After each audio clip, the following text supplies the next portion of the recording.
A man in white tie is sitting in the first-class smoking room of the Titanic with a brandy while the ship goes down around him. He had a seat in a lifeboat. He gave it away, and what he did that night is almost the only time in recorded history anyone actually has. Because women and children first isn't a law. It's never been a law. Not in any country, not in any maritime code. It's a habit, and you can trace exactly where the habit started. 1852. A British troop ship hits an uncharted rock off a stretch of South African coast called, I'm not making this up, Danger Point.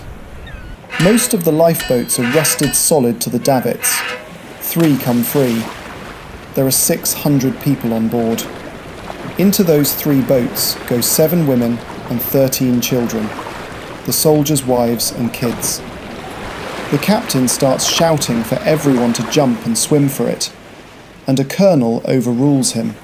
Stand fast, because 400 men in the water will grab those boats and turn them over.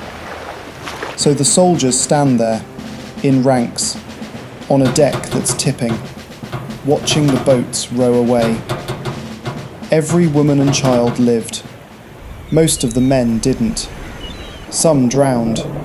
Some were taken by the great whites that live in that exact patch of water. The papers went insane for it. They called it the Birkenhead Drill, and for 60 years that was the story. That's what men do. Except, is it? 2 researchers went and checked 18 real shipwrecks. They found the opposite. Women died at higher rates than men, almost every single time. The ferry Estonia rolls onto its side in a storm at night.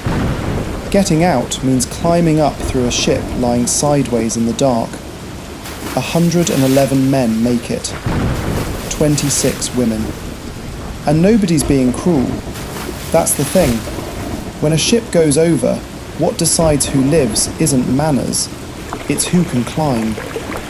So the Titanic isn't the rule, it's the exception. Not because those men were braver, because officers stood at every boat and enforced it, and some of them had gone and got guns. Which brings me back to the man in white tie, because here's what I left out. He was on the starboard side, and the officer running that side let men into the boats once the nearby women were in. About 100 men got off the Titanic that way. He watched it happen. He'd just put his own companion into boat 9 himself. Nobody was going to stop him. Nobody would have said a word.